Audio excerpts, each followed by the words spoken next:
We like to believe that the digital age lives in the cloud. Wireless, weightless, invisible. Data floating seamlessly through the air, bouncing off satellites and landing instantly on our screens. An untouchable matrix of global communication. But that belief is a complete illusion. Because right now, the entire global economy, every digital bank transfer, every military command signal, every video call, and 99% of all transcontinental internet traffic relies on a few strands of glass. Strands of glass no thicker than a garden hose, resting in the freezing, pitch-black mud of the ocean floor. These are subsea fiber-optic cables. For all our advancements in stealth composites, space networks, and quantum computing, humanity has built its modern civilization on a foundation of hyper-fragile underwater threads. And right now, specialized deep-sea submarines, equipped with mechanical cutting shears, are gliding through the ocean trenches. They aren't looking for fleets. They aren't tracking missiles. They are mapping these cables. Because an adversary doesn't need to launch a nuclear weapon to paralyze a superpower. They don't need to hack a firewall. They just need to sever 10 specific lines on the ocean floor. And within seconds, entire continents will be plunged into absolute digital and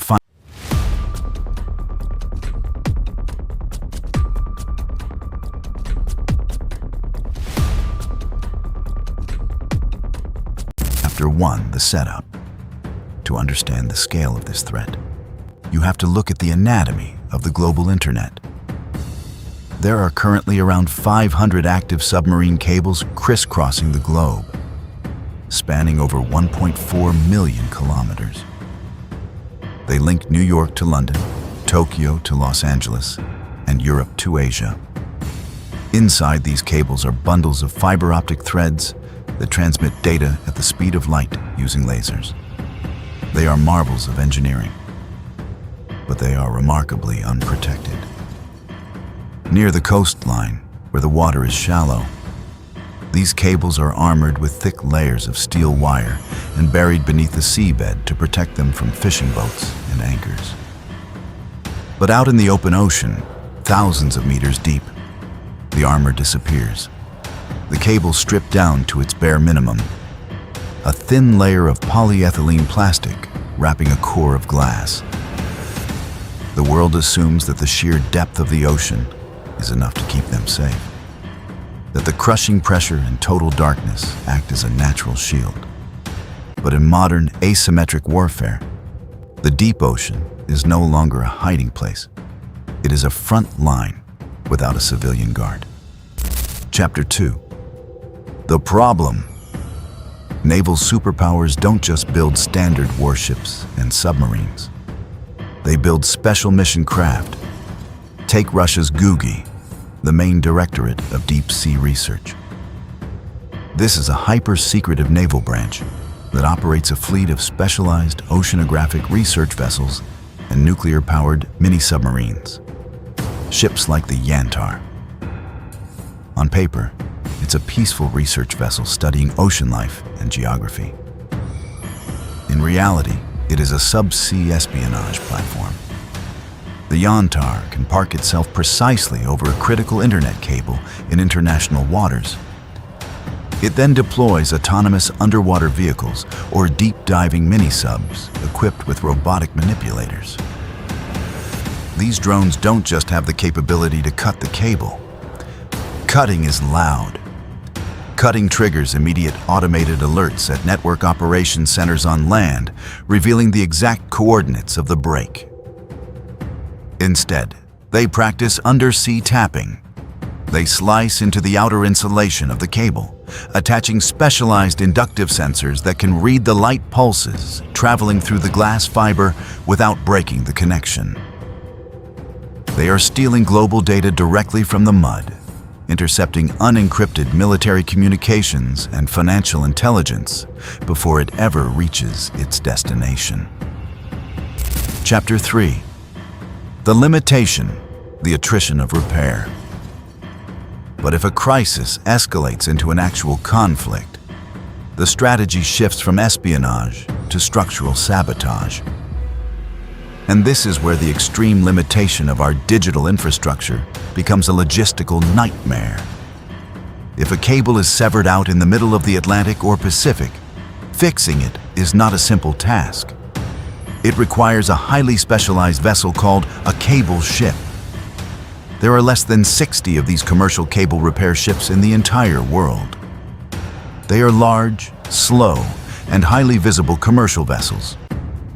When a break occurs, a cable ship must sail out to the coordinates, drop a specialized hook called a grapnel to the ocean floor, drag it until it catches the cable, lift both broken ends to the surface, and meticulously splice the glass fibers back together inside a sterile clean room on the ship's deck.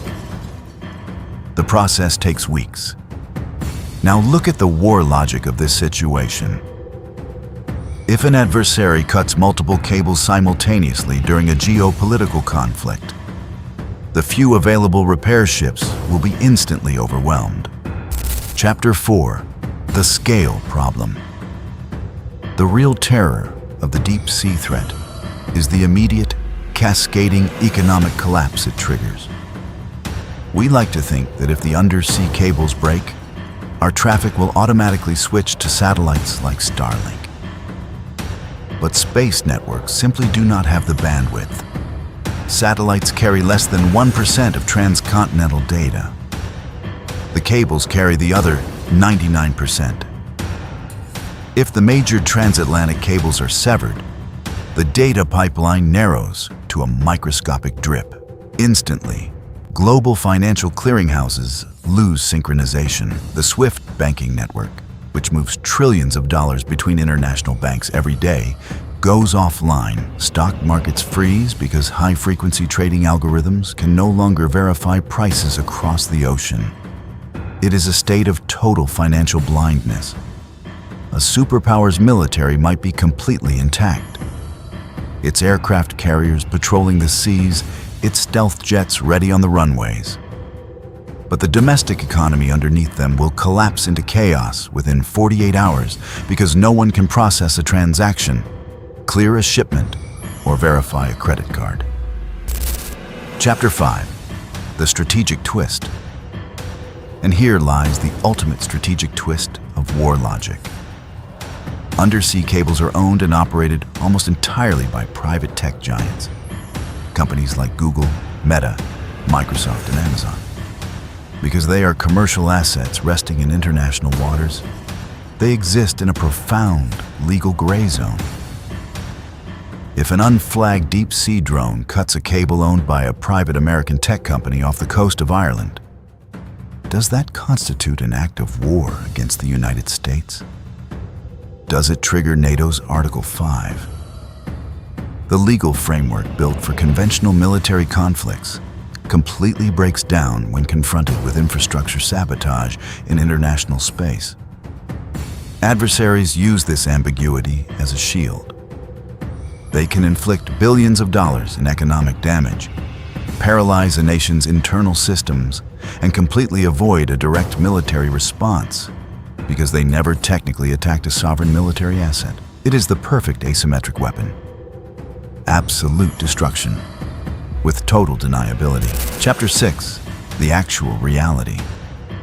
So, how do nations respond to an enemy operating in the pitch black of the ocean floor? They are trying to turn on the lights. Superpowers are now building underwater sensor arrays, similar to the acoustic nets used to track submarines, specifically to monitor critical cable junctions. Navies are deploying their own autonomous underwater drones to permanently patrol the subsea paths, looking for foreign interference. Tech companies are shifting their strategies, routing new cables through longer, more obscure paths to avoid known naval bottlenecks. But the ocean is simply too vast, and the infrastructure is too exposed.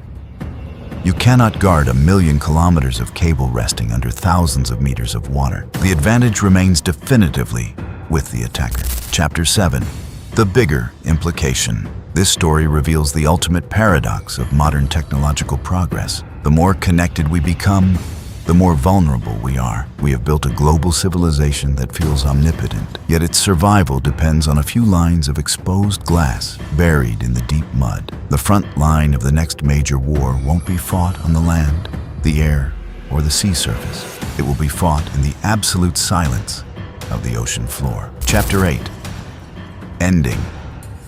An old empire was defeated by tearing down its walls or blockading its ports. A modern empire can be defeated simply by unplugging it from the world. So the next time you connect to the internet, send a digital payment or stream a video. Remember the miles of dark, silent water across the globe. Think about the glass threads resting in the abyss. Think about the deep-sea submarines gliding through the trenches. And remember this, the cloud is an illusion.